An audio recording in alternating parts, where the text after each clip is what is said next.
Zëvendës kryeministra dhe njëherësh ministra infrastrukturës dhe energjisë Belinda Balluku ka depozituar rekurs në gjykatën e lartë kundër masës së sigurisë që e ndalon atë jashtë vendit. Përmes këtij rekursi, mbrojtja e saj kërkon heqjen e bllokimit të pasaportës, duke argumentuar se nuk ekziston asnjë rrezik arratisje. Avokatët pretendojnë se nuk ekziston rrezik ikje, duke sjellë si provë 3 udhëtime të Ballukut pas muajit tetor 2025, periudhë kur ajo ishte thirrur nga SPAK dhe ishte vënë zyrtarisht në dijenin të akuzave. Një prej këtyre udhëtimeve ka qenë dhe ai drejt Zvicrës, nga i cili ajo është rikthyer pas një pengesë. Një tjetër moment ky lidhet me provat ndaj Ballukut, ku avokatët e saj kanë përdorur si precedent një vendim të gjykatës kushtetuese, i cili përcakton se telefonat celular nuk mund të sekuestrohen pa një vendim të posaçëm gjykate pasi preket komunikimi privat dhe ai elektronik. Si shembull konkret, ata i referojnë rastit të Oneida Ymerit, telefonit të së cilës ju bllokuan të dhënat gjatë hetimeve ndaj ish-zëvendës kryeministrit Arben Ahmetaj, duke u cilësuar më pas si precedent kushtetues. Sipas mbrojtjes, e njëjta logjik duhet të aplikohet dhe në rastin e Ballukut, pasi të dhënat që quan në hapjen e disa fraksioneve hetimore ndaj saj janë përftuar nga telefoni e Evis Berberit. Pikërisht këto të dhëna janë përdorur nga SPAK për hetimet mbi tendrat, përfshirë dhe procedurat ku Balluku ka marrë statusin e të pandehurës dhe ndasaj është vendosur masa e ndalimit për të dalë jashtë Shqipërisë. Avokatët kërkojnë që këto prova të shpallen të papërdorshme në respekt të vendimit të gjykatës kushtetuese dhe precedentit Ymeri. Në verin e vitit 2025, gjykata kushtetuese i vendosi kufi të qartë SPAK-ut për mënyrën e sekuestrimit të pajisjeve elektronike, duke theksuar se çdo ndërhyrje pa autorizim gjyqësor cënon të drejtat themelore të komunikimit. Kujtojmë se në fund të tetorit 2025, SPAK e mori të pandehur Ballukun për shkelje të barazisë në tendera, konkretisht për tunelin e Llogaras. Më pas një ankimi të qeverisë, gjykata kushtetuese riktheu zëvendës kryeministër në detyrë. Me 16 dhjetor SPAK e kërkoi kuvendit autorizimin për arrestimin e Ballukut, duke paraqitur element të rinj hetimor. Prokuroria e posaçme njoftoi se ajo është në hetim për 7 lote të Unazës së Tiranës dhe dyshohet edhe për 3 tender të tjerë madhor përfshirë koncesionin e rrugës Tuman Kashar. Megjithatë, kërkesa për arrestim ka mbetur ende pezull në kuvend. Mbledhja e Këshillit për rregulloren mandatet dhe imunitetin e parashikuar për datën 28 janar, ku do të shqyrtojë kërkesa e SPAK, u shtyp pa afat pa një shpjegim zyrtar. Kjo ndodh në një kohë kur gjykata kushtetuese ende nuk ka dhënë një vendim përfundimtar në çështjen Balluku, duke deklaruar se i nevojitet më shumë kohë për shqyrtim. Ndërkohë, pavarësisht pritjes për vendimet e gjykatës kushtetuese dhe të kuvendit, SPAK ka vijuar hetimet duke kryer sekuestrime dhe këqyrje të shumta, përfshirë dhe ndaj biznesmenëve të përmendur në dosjet e tenderave. E nisim këtu bisedë pikërisht këtu. Lirimi i pasaportës mund të ndodhë? Pra, sepse avokatët thonë që Balluku e ka vërtetuar, dhe pse u more pandehur në tetor, ka pasur 3 vizita jashtë Shqipërisë dhe është rikthyer sërish. Nuk u mori pandehur, ishte në hetim tetor. Në tetor u mor në fund të tetorit. Ishte në hetim. Ishte në hetim. Dhe pasi u mori pandehur, ju mor masa e sigurimit personal për heqjen e pasaportës dhe pezullimin nga detyra. Okej, 3 herë thonë që udhëtoi dhe u kthye. 3 herë. Edhe Erion Velie, po duhesh që ta marrësh për analogji, shkoi për vitëri në Amerikë dhe u rikthye prap. Janë trima këta. Çfarë problemi ka këtu? Nuk e shikoj këtu çështjen. Problemi që ndron domethënë që a është e fajshme apo është e pafajshme Belinda Balluku. Qofse do duam të i bëjmë një gjyq popullor, ajo dhe cili do tjetër në këtë qeverisje që ka pas një post ministror, unë dyshoj fort, po të them në mënyrë qytetare, jo ligjore, dyshoj fort që nuk e kanë gjyer dorën te taksat tona, mos më keq te xhepat të qytetarëve shqiptar. Kështu që a janë të fajshëm që ditën. A ka prova për ata të cilat do duhet që pastaj ti dërgoj pranë gjykatës organi i akuzës për te çdo dyshimi të arsyeshëm? Kjo është një çështje që ha një debat shumë të madh. Pse ha një debat shumë të madh? Sepse pavarësisht faktit domethënë që ne jemi rregull gjithmonë, domethënë që prokurorin, SPAK-un në mënyrë të veçantë, ta ngrejmë në piedestal. Kjo ka ndodhur jo sepse ne besojmë te ky organ akuze, po sepse ne dëshirojmë jashtëzakonisht shumë që ky organ akuze të ecë, duke parë korrupsionin e madh të cilin ka pushtuar këtë vend. Pra është çështje pritshmërie, dëshire e shqiptarëve, më shumë se sa profesionalizëm i atyre të cilët do duhet ta bëjnë këtë punë. Pra në një lloj forme qytetarët i veshin atribute ndonjëherë SPAK-ut që sepse është çështje dëshire e tyre. Lind nga buron nga dëshira. Domethënë e shikojnë shpresën, e shikojnë te SPAK-u.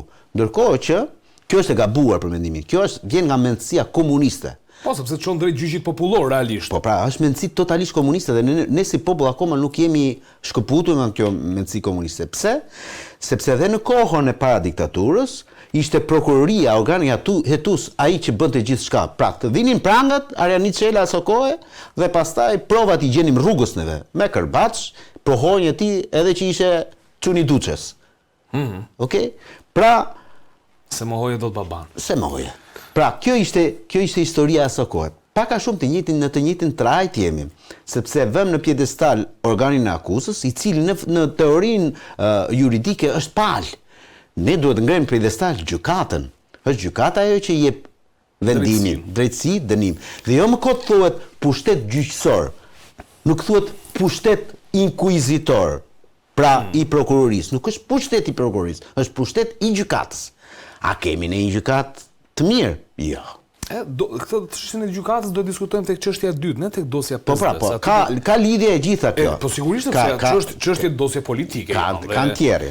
Tani për mua, si e shikoj unë zonjën Balluku, personalisht dhe një herë tjetër po them, një gjë është analiza që unë mund të bëj si jurist dhe një gjë është fakti juridik. Si analizë, unë di them domethënë që zonja Balluku ka bërë një qok të madhe kryeministrit, zotit Rama, kur vjen puna te tuneli Llogaras. Pse e them qok? Sepse ajo është e qartë, e dukshme, nga ato çfarë kanë rrjedhur nga mesazhet e Ervis Beberit, që e gjithë procedura e tunelit Llogaras ka qenë një kërkesë e Edi Ramës, e kryeministit Rama, përkundrejt kompanisë turke e lidhur me Erdoganin, sepse Kinse është e njëjta kompani e cila ka patë ndërtuar në 2020-2021 brenda 2 muajve Spitalin Memorial të Fierit. Dhe atëherë është u konsiderua dhuratë. Mani mend? Po e bëjnë dhuratë. Po kush të dhuron që këtë botë? Ku janë këtu? S'ka asgjë pa një çmim. Pa një çmim s'ka asgjë. Dhe ja kërkuan çmimin pak më vonë. Dhe kjo ishte. Ajo për cilën implikohet zonja Balluku është se ka firmosur për Edi Ramën. Pra aty nuk është firma e Edi Ramës, është firma e zonjës Balluku. Dhe ajo do maj përgjësi për ata. Çfarë do maj përgjësi? Për kostot e larta, të ati tunelin dhe asaj rrugë, mbi 50 milion euro, për procedurën për cilën është bërë, për fakti që s'ka pasur një leje ndërtimi për atë, për fakti që ka ndryshuar projekti gjatë rrugës, pra kanë pasur 2 ura lidhse, nuk u çbën fare ato e shumë gjërat e tjera, mënyra e se si është bërë ndërtimi brenda struktura e tunelit e cila jo pikon, më thoshte vetë ai supervizori mbikëqyrësi i punimeve, thoshte o zotëri, po s'po bëjmë vrim aty, po bëjmë tunel, do i hithni ca ekur dhe ca beton mirë, apo do ta lejmë ashtu si jam. Pra këto janë fakte të cilat i ka zgjedhur Spaku, nuk po i përredhojmë ne të dy. Po çfarë ka ndodhur këtu avokat? Plus fakti që është akoma më e tmerrshme se të gjitha tjetër, akoma sot Llogaraja është një vepër e pakolauduar.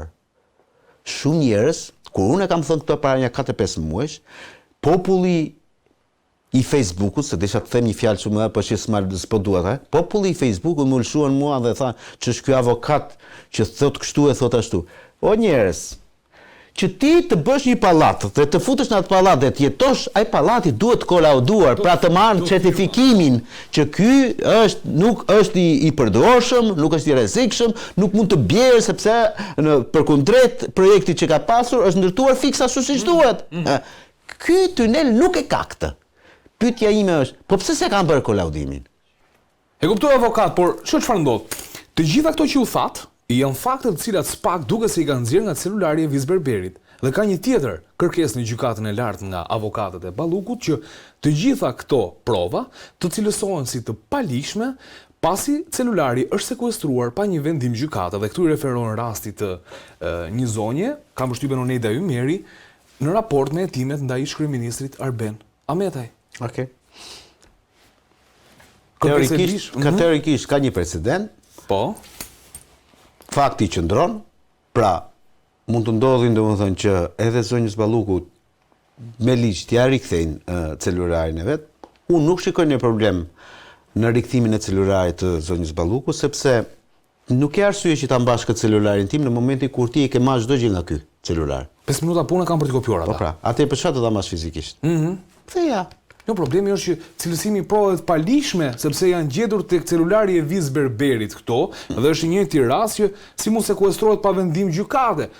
Pra, unë po ta kthej celularin ty si deputete, pasi ma ndalon në 73 i Kushtetutës, që unë të konfiskoj celularin, të ndaloj apo të burgos pa marrjen e një vendimi nga parlamenti.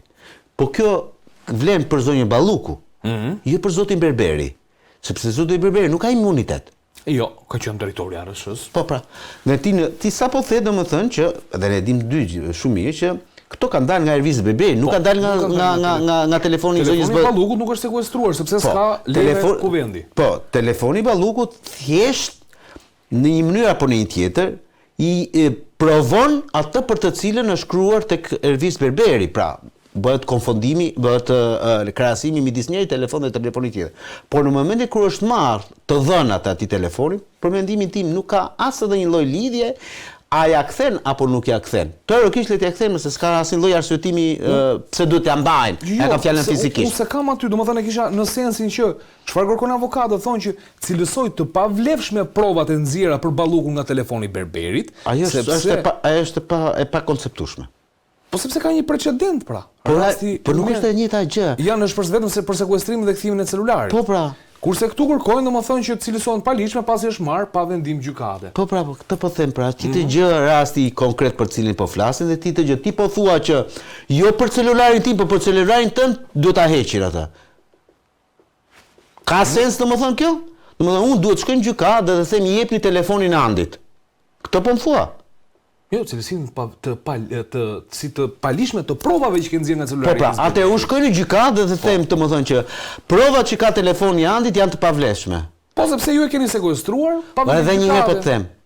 Provat që ka telefoni Andit janë të pavlefshme. Unë si prokuror apo si gjyqtar të po ç'pun ke ti me Andin? Andi ka avokat tjerë. Ç'do ti si përfaqësuesi i Andit? Po mbi bazën atyre ju keni ngritur akuzë për mua. O zotri, unë akuzën të ngrej për ty nëse ti ke bërë vepër penale. Po unë nuk e kam ngritur akuzën për atë çka kam konfiskuar ty, në rastet kam konfiskuar ty. Po për diçka që është e kam në netim dhe personin fjalë e kam në burg, në paraburgim. Evis Berberi në këtë rast. E thjesht fare, prandaj po them. Si mund të kërkosh ti sepse është shumë kollaj më. Meqense unë dal në një studio televizive gjykundi, ti thuash nesër pas nesër, domethënë ta ndaloj në ardhen unë që të dalin te ajo studio televizive. Po pse s'dua unë që të dalin atje? Pra do më thënë të duket nga pikpamje ligjore një kërkesë që nuk vlen. S'ka objekt. Nuk ka objekt.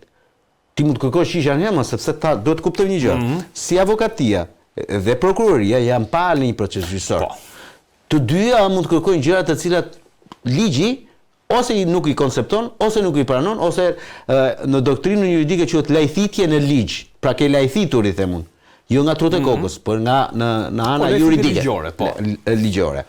Në të gjitha rastet është gjykata që duhet të flasin. Gjithë kjo më duket një artific shumë i madh që njerëzit të kapen nesër, shiko se e ktheu mbrapsht atë. Ore, ne duhet të rrim te thelbi i gjës më. A ka vepër penale, a ka shkaktuar vepër penale zonja Balluku, po apo jo më burr? A ka mundësi që spaku këto vepër penale për të prezumuara, të dyshuara, ti çoj në gjykatë me prova përtej çdo dyshimi të arsyeshëm? Kjo është e gjitha. Dhe dy janë gjërat shumë të rëndësishme në këtë mes.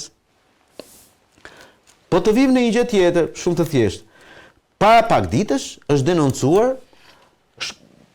po them në thonjza, shkatërrimi i tunelit Murrizit. Po, rrugës Arbrit. Rrugës Arbrit. Kush e ka bërë gjithë procedurën e tunelit rrugës Arbrit? Ka nisur që në 2009. Por tenderimet, ato të forta fare të tunelit, me kosto të jashtëzakonshme, 145 milion euro. 145 gjithë rruga apo vetëm tuneli? Jo, e gjithë rruga. Pjesa aty. Tani kush e ka bërë atë vëlla? Ai ka bërë ka filluar me Afrim Qendrën, kur ka qenë RSH. Ka vazhduar me Evis Berberi, ka vazhduar me Gendian Gjylin, që të tre këta nën punës të Belinda Ballukut. Sa ajo ka qenë ministre. Tani a mund më thot dikush domethënë, a duhet marr dikush përgjegjësi për atë? E treta shumë e rëndësishme edhe për këtë. Pastaj do dal, po duhet të ngre jo ti bëj gjyqin zonjës Balluku, po ngre ato prova ose fakte të cilat janë të njohura botërisht. Në qartë. Quhen në gjuhën juridike. Do të bëj një pyetje unë që po, duro prit një sekond tani. Po, mbaro me këtë. Që të mos ashoja, të mos konfondohemi. Të thash pak më përpara për tunelin Llogaras që nuk ka kolaudimi. Kolaudim, po. Po këta tunelin e Murrizit dhe rrugën Arbët i pren Shiritin. A i pren Shiritin? Po mos u prit me këngë me valle siç është. A e pren Shiritin? E pren, po. A ka kolaudimi tuneli i Murrizit? Unë nuk e di këtë. Po ja ta them unë që jo. Nuk e ka as tunel. Dhe është me shkresë zyrtare. Që? Nga shkresë zyrtare nga RSH-ja. Po. Nuk mërzite si ta zgjidh 30 sekonda. Kret okay.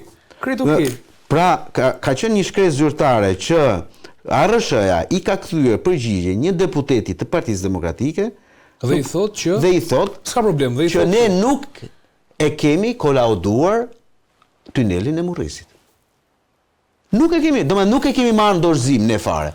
Pra, ti se ke kolauduar dhe se ke marrë dorëzim, po pse lejon që të kalojnë makina aty? Po.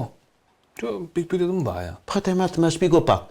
Kujt është përgjegjësia në rastin konkret? Kujt do ishte përgjegjësia në rast se aty larg qoftë do kalonte një makinë dhe do binte një gur i madh dhe do zinte atë. Ti pronari i rrugës që është autoriteti rrugor shqiptar, që është pronari i kësaj rruge. Po, ai do dalin nesër, ky pronari që thua ti dhe thotë jo, mos s'kam asnjë përgjegjësi, unë se kam kolauduar atë rrugë. Se kam marrë dorëzim atë rrugën. Po kush e hapi, kush e lejoi? Ata që i pren Shiritin. Shkon ping-pong përgjegjësia Po pra, unë prandaj po flas. Ata që i pren Shiritin, kush e preu Shiritin zotërin e nderuar? Po qeveria drejtues të qeverisë. Po jo, se nuk shkoi ministri Bujqësisë që e preu. Jo, ministri Alinjës, Balluku dhe kryeministri Rama. Sigurisht ata do ta inauguronin. Po si e inauguruan këta pa përfunduar? E njëjta histori me rrugën Qukës Çaptos. Ai inaugurua me këngë dhe me valle atje. Edhe ajo. Ha? Edhe ajo, po. Kalon dot sot ti aty në atë rrugë. Shbllokuar? Po ti provoje një. Jo, nuk do të marr rrezikë kaq të mëdha në jetë. Po ti provoje një. Tjetra që ta mbyll gjithë këtë historinë, sepse ne duket domethënë sikur për zonjën Balluku kemi ngritur një furtunë gotë, po jo, është një lum i madh që pa e merr përpara. Tjetër gjë që s'do i ndodhen asgjë. Po prit pra, se këtu tash un kam një pyetje. Ato 7 lotet e Tiranës. Po. Çfarë ishin ata? Sa të me fakte. Po hetohet. Shko tako atë. Jo po hetohet tani, se mos e bëj kaq banale historinë. Sepse ne po them për të qendruar pak, domethënë. Ne dakord, ne nuk kemi gjykat. Sigurisht çdo gjë do krahasohet, do konfundohet. Ne s'po bëjmë as prokurorin as avokatin. Ne po bëjmë analizën. Sikush pastaj nga ata që na shikojnë thonë domethënë këta po ja fusin kot ose kanë një lloj të drejtë në raport me ato çfarë po. Avokati, di kush është problemi? Aty mund takonin këtë lloj biznesmeni. Mua nuk më intereson fare. Dikush do ta ndërtonte atë. Ndash shoku Ramës, ndash shoku. Jo, e ke gabim atë. Po të bëhet rruga, e kupton më thënë. E ke gabim, ja ta shpjegoj unë atë. Ja ta shpjegoj. Nuk është ose do kështu. Nuk është, jo, po s'është ashtu. Ja ta shpjegoj pak. Ka krijuar grop apo ajo? Po ja ta shpjegoj pak, pra. Ora, ditë më thot dikush mua këtu se pse në gjatë gjithë qeverisë së zotit Rama nuk pati një kompani serioze e huaj ndërkombëtare që të vinte të ndërtonte një rrugë në Shqipëri. Po e marr si rastin e Bektelenkës, që ndërtoi rrugën e Kombit edhe pastaj vazhdoi me kompania aktor që ndërtoi Tiranë Elbasan. Po, s'ka qenë kohën këtu, ka qenë kohën e Berishës. Po. Tani, si ishte mundur që s'ka pasur? Të ta shpjegojmë në dy rresht ashtu. Jo se i dha dorë qeveria biznesit shqiptar? Jo për këtë arsye? Jo, nuk është ajo. Biznesi shqiptar, ashtu si biznesi huaj, ka gjithë drejtat barabarta të marrë pjesë në një tenderim, ta fitojë dhe të bëj punën e vet. Po ka një problem. Nëse ti gjithë unaza e Tiranës bën 1.3 miliard euro, po themi, nëse ti këtë mandan mua në 7 pjesë dhe fut 7 anda ose 7 narda këtu, kjo coptohet, pastaj bëhet 200 milion njëri, 200 tjetri, 100 tjetri, 100 tjetri, 100 tjetri dhe një me radhë. Dhe një kompani e huaj nuk ka interes që të vi këtu të sjellin një të gjashtë në investime. Po të thoshë ti, unë po hap tende ndërkombëtare. Kjo është unaza e Tiranës. 1.3 miliard euro. Në rregull, të sigurohen ti që do vini kompanitë më të mira dhe më serioze në botë për ta ndërtuar këta. Por si thot zoti Berisha dhe këtu nuk duhet i, domethënë, të mbrojnë zoti Berisha është sakrilegj i madh, po këtu e ka drejt. Lubi Loti, Lubi Balluku është fiks kjo. E çajmë ne, një çokë ja japim Mandit, një çokë ja japim i tjetrit, një çokë ja japim i tjetrit. Kjo është historia e kësaj. A do të hetuar kjo? Po s'u hetuar kjo, çfarë do hetohet? Në metimet kam. E mbyllim këtë neve, po. A është rrugë me standarde ajo? Se hajde mirë. E bën kompani shqiptare bravo që ose pa. Po thash më të kishin bërë rrugë të hajrit se u bë që A është me standarde ajo? Po ti ke rrugën Kashar Thuman Kashar, më zotëri nderuar, 1.3 miliard euro koncesion që zonja Balluku thot i kemi dhënë biznesmenit, s'po ja kujtoj emrin, kontratën e jetës. Po ti shkatron makinën në atë rrugë. Ti shkatron makinën në atë rrugë. Aty ku bëhen ndarjet e urave, këtë se kam kuptuar. Është një çmenduri e vërtet. Nuk ka pas nivele ajo se gjithmonë kam bërë kur e bëj atë rrugë. Ja, është shumë e thjeshtë. Ja ta shpjegoj edhe këtë dhe mbyllëm këtë. Ma mbyll. Sepse ai që ka marrë koncesionin në asaj rruge nuk ka bërë zero punë në atë rrugë. E ka dhënë gjithë me nën-kontraktim, të gjithën, dhe si kush është futur me nën-kontraktim aty ka si puna e saj, domethënë që të miel sa më shumë që të marrë, se do të nxjerrin fitimin ai. E kuptoj. Pyetja tjetër, pse po vonon kushtetuesja me daljen e një vendimi për çështjen Balluku dhe ç'pun kishte kuvendi të shtynte mbledhje dhe të presim vendimin e kushtetueses kur janë dy kërkesa krejtësisht të ndryshme. Të dy gjëra të ndryshme. Një e para është e drejtësisë, e dyta është politike. E para për sa i përket pjesës drejtësisë, për mua është e turpshme që gjykata kushtetuese nuk ngrihet në pozitën që duhet të ketë si gjykatë kushtetuese. Pra, në nivelin më të lartë të mundshëm në hierarkinë e institucioneve. Se ajo është. Mbi të gjitha është ajo. Aty duket qartasi që ka një mosdakorsi shumë të madhe në raport me se cilën anë do mbajnë. Që buron nga ligji, avokat apo buron nga diçka tjetër? Nga totalisht, vetëm nga ligji nuk buron. Se kreto në të dy ndajmë pimpamje të ndryshme ligjore, por vetëm nga ligji nuk buron. Po nga çfarë buron? Aty ka një presion të jashtëzakonshëm sa të qeverisë, sa të ndërkombëtarëve, jo më kot shkon në zonja Van Horn aty, edhe takon në kryetaren e gjykatës kushtetuese. Si për çfarë shkoj? Sa edhe të zotit Rama, i cili e shikon domethënë si shpëtimin e vetëm, ka marrëdhënie shpëtuese këtë vendim gjykatës kushtetuese, sa edhe të spakut në vetvete. I cili, për mendimin tim, që në krye të erës, unë e kam thënë, ka hyrë në lojë dhe mirë ka bërë. Në një vend normal nuk do kishte ndodhur kjo, ë? Në një vend normal. Po ne nuk kemi vend normal. Sepse ngre pikpyetje për Republikën Prokuror. Ashtu. Që në krye të herës, ta kam shpjeguar një herë tjetër. Kur shkoi çështja nga kryeministri, në gjykatën kushtetuese, në mënyrë procedurale, në fillim çështja regjistrohet, ngrihen një grup prej 3 prokurorësh, prej 3 gjyqtarësh në gjykatë kushtetuese, caktohet një relator, dhe këta në bazë ligjit do duhet të bien dakord unanimisht. Pra, o e rrëzojnë që aty, ose e kalojnë në kolegjin e gjyqtarëve. Relator ka qenë zoti Sander Beci, kusantar ka qenë Marsita Xhafellari dhe Sonila Betja. Unë, përpara se të vinte vendimi, parashikoja që vetëm Sander Beci mund të ishte pro Belinda Ballukut. Më ndodhi që nuk Sander Beci dhe Marsita Xhafellari në fillim fare kanë qenë kundër Belinda Ballukut, kanë votuar kundër, pra për rrëzimin e kërkesës së kryeministrit. Dhe çuditërisht Sonila Betja ka votuar pro. Se çfarë halli ka pasur Sonila Betja, unë nuk e di, se jam në mendjen e saj. Është nuk e ndajmë dot këtë punë, ose më mirë. Unë e di shumë mirë, po s'mund ta them publikisht. E ka një arsye thua? Ose shumë të fortë madje, po shumë personale. Lëre. Tani ç'a ndodhi? Sander Beci dhe Marsita Xhafellari votuan kundër, por duke mos pasur unanimitet, ishte detyrueshme që çështja skalonte në kolegjin e gjyqtarëve. Kaloi aty. Te kolegji i gjyqtarëve janë 8 gjyqtarë sot, sepse nuk ka një një vakancë aty, 8. Që çështja të kalonte në seancë gjyqësore, do duhet që të shkonte votimi minimalisht 5-3. 6-2, 7-1 ose 8-0. Po minimalisht 5-3. 4-4 e poshtë, kërkesa binte poshtë. E kryeministrit. Deri në momentin e fundit andi, kanë qenë 4-4. Sander Beci, Marsita Xhafellari, Ilje Toska dhe Asim Vokshi. Këta të 4 ka qenë kundër kërkesës së kryeministrit për këtë çështje, pra për çështjen e kompetencës. A ka ndërhyrje nga ana e drejtësisë apo nuk ka tek çështja e pezullimit? Ta kam shpjeguar me 1000 herë, nuk mundesh domethënë që ti të thuash domethënë që më ke marrë një kompetencë kur ti nuk e ke atë kompetencë dhe mbyll tu për çështje presioni diçka lvizi thua dhe u bë. Në momentin e fundit Sander Beci, ai që kishte votuar më përpara kundër, ktheu votën e tij pro. Kërkesës kryeministrit. E ktheu pro, se çfarë e detyroi Sander Becin apo çfarë mendoi ky gjyqtar për ta kthyer votën e tij nga pro kundër, nga kundër pro, unë këtë nuk ta ndaj. Po unë them që ky është rast unik, sepse aty do ishte mbyllur. Kaloi në kolegjin në seancë gjyqësore, dhe në seancë gjyqësore para sa unë kam ndjekur, para sa unë kam parë, unë kam vërejtë domethënë që nga një pjesë e gjyqtarëve të kushtetuesës nuk shkonin te thelbi i gjës, te doktrina kushtetuese. Për çfarë ishim mbledhur aty? Po bënin pyetje që s'kishin lidhje.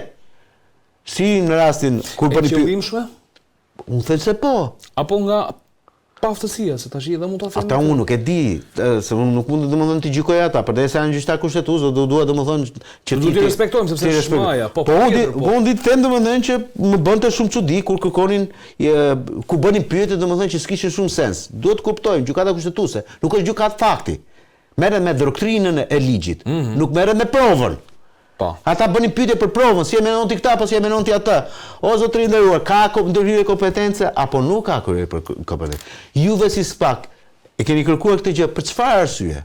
Dhe ata Dorina Beko dhe Dritan Prençi e thanë shprehimisht. Jo vetëm që ne dhe kemi pasur indicien se do kishim problematik në mënyrën e hetimit të çështjes, por nga ajo ditë dhe deri tani na ka rezultuar katërsipërisht që ka pasur ndërhyrje nga ana e zonjës Balluku në këtë çështje. Pra e thanë aty. Troç, më troç se kaq nuk dinin se si ta thoshin ata. Tani fakti që gjykata kushtetuese nuk merr një vendim, për mendimin tim është thjesht çështje presioni. Dhe asgjë më shumë, dhe asgjë më pak. Ata njerëz duhet të ngrihen në standardin e tyre dhe secili t'i japi një vendim historik, siç ishte ai vendimi që dhan për në rastin e Erion Veliajt.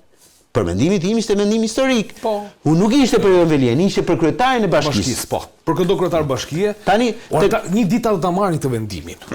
Në mos sot, nesër pas nesër ti do dalësh me një vendim se nuk ke ku shkon. Apo jo? Po. Për çfarë vonon? Ç'është për të bërë do bëhet. Po ja, po ta shpjegojmë pakun, sepse dhe procedura në parlament 3 muaj dhe pastaj konsiderohet e mbyllur, apo jo? Kërkesa e për arrestimin? Po sigur. Jo për për arrestimin e Ballukut. Po, 3 muaj dhe pastaj një muaj e gjysmë ka kaluar. Ka kaluar. Dhe jetë ashtu me 2 javë, ne vajtëm 2 muaj. Po. E shtyn Nikua ja një muaj tjetër marrë historia. A thua që kjo është arsyeja? Po një nga ato. Një nga ato. Pa mençojën tani.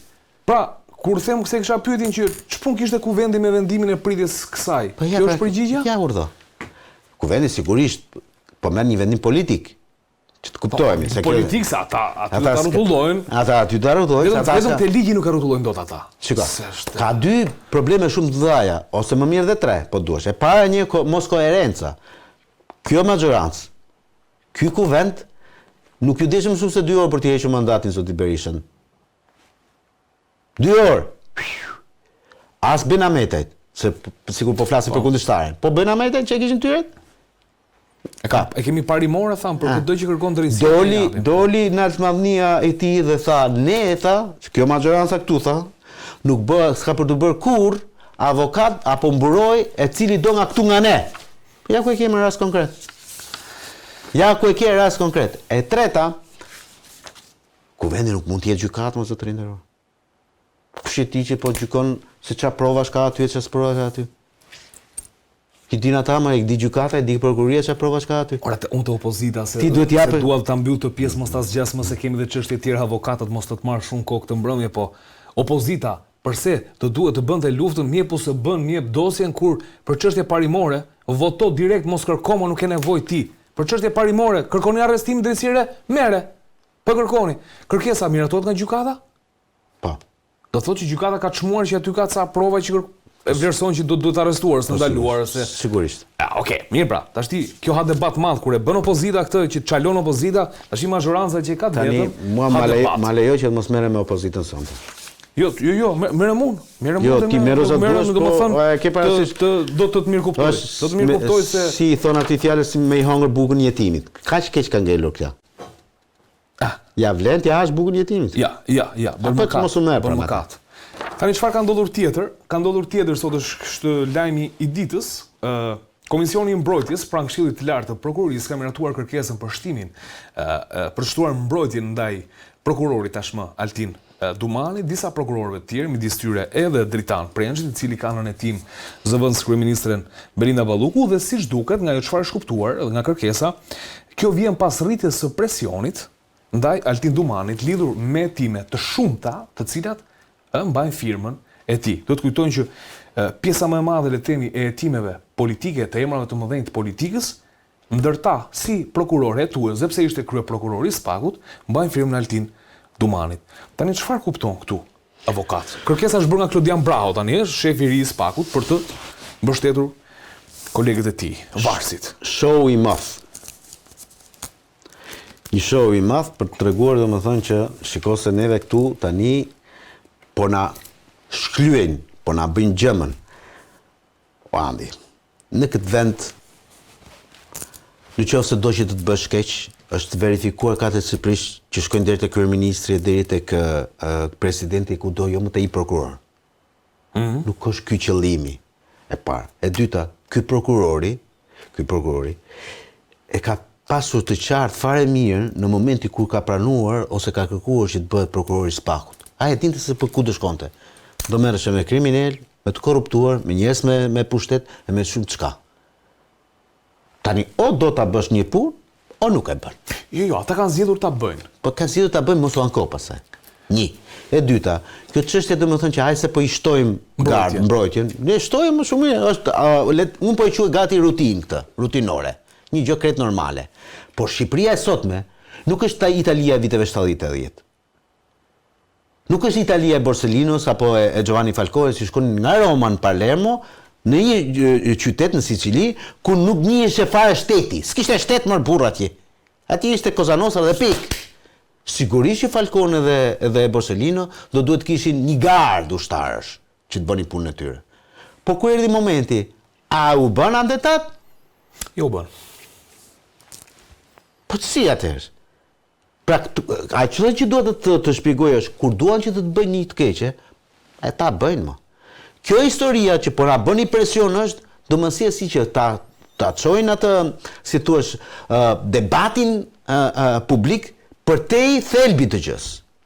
Zotëri i nderuar, je prokurori i Spakut, ke 1001 të zeza procedurale, 1001 të zeza, sepse është hera e parë që ky Spak po heton procedurë.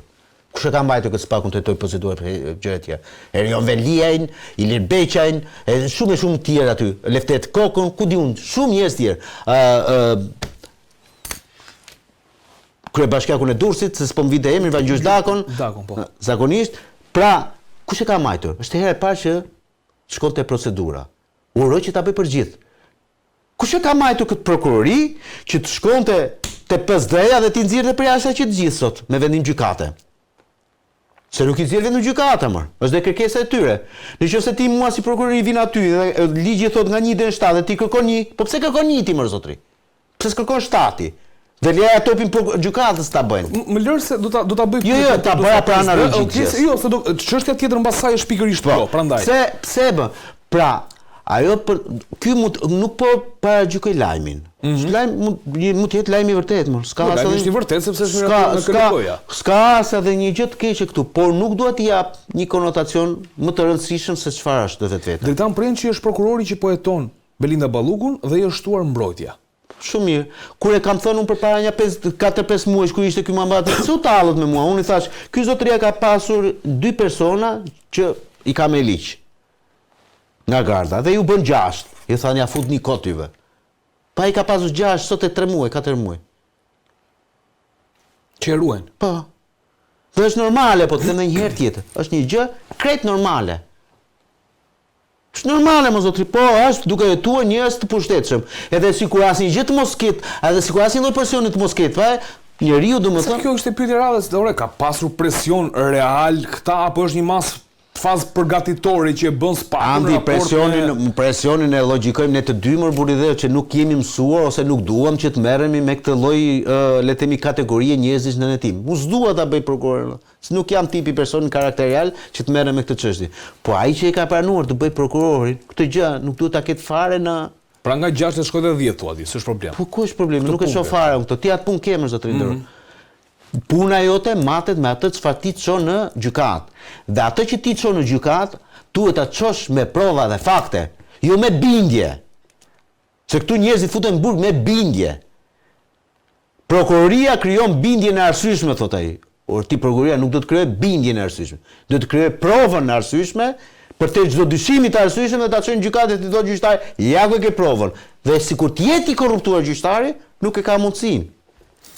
Edhe një pyetje përpara se kalojmë tek tema tjetër. Mendon se Altin Dumani gjatë kohës që ishte krye prokuror i Spakut, mori përsipër shumë çështje dhe futi emrin e tij në shumë dosje për t'i ardhur në një lloj forme si mbështetje kolegëve të tij, duke qenë si kreu i Spakut, i hyrin e futi emrin në këtë dosje për të marrë ndoshta merita, ndoshta nga puna e kolegëve të tij. Unë mendoj që po t'i bëja ti isha psikolog dhe t'i bëja një analizë psikologjike Altin Dumani, do shikoja trajtat të theksuar narcisiste tek ai si person. Pra, narcisisti është ai personi që del përpara pasqyrës dhe thotë sa i bukur, sa i mirë, sa i zgjuar jam unë. Pra, që pëlqen, ka një vetëvlerësim për veten e vet. Altin Dumani ka qenë një drejtues prokurorie, një prokuror, sot është një prokuror si 19 prokurorët e tjerë të asaj prokurorie. Sikush nga ana profesionale, dikush është më mirë, dikush është më pak i mirë. Se kjo është dhe çështje karakteriale në mënyrën se si e bën ti punë. Ktu nuk mund të jemi të njëjtë një lloj. Por unë mendoj domethënë që Altin Dumani ka qenë një nga drejtuesi më të mirë, është një nga prokurorët më të mirë. Është miti që i kemi ngritur ne Altin Dumanit. Është një lloj miti, të cilin domethënë sot ai do duhet ta ai e mbar me qef më. Besoj këtë si histori. Por është një lloj miti për cilin domethënë puna nuk e tregon ose nuk i shkon po ta bësh krahasimin midis asaj për cilin ne e kemi ngritur dhe asaj për cilin ai ka bërë. Ka ngritur gjykim për Ilir Metën. Po. Për mua Ilir Meta nga ana le të themi njerëzore apo nga imazhi publik mund të jetë një nga njerëzit më të korruptuar në Shqipëri. Po. Më të korruptuar them unë është perceptimi publik. Perceptimi publik për të është njëri shumë i korruptuar. Me aq sa un kam parë në atë dosje ose me aq sa kam biseduar me avokatët e tij me atë, Ilir Meta nuk ka prokuroria nuk ka as edhe një provë të rëndësishme për procesin e Ilir Metës, asnjë. E heton proces dia një vepër e cila ka 10 vjet, 15 vjet që kanë përfunduar, se po flasim për vitin 2010. Po. Okej? Pra u bën 15 vjet, hetohet për lobimin në Shtetet Bashkuara të Amerikës, ndërkohë që ne e dim shumë mirë që lobimin e firmon sekretari i përgjithshëm. Dhe sot do të ishte aty të pyetesh e Indrit Ibrahim Llari, jo Ilir Meta. Po. Okej? Dhe hetohet për karta bankare të cilat janë përdorur kryemadhi.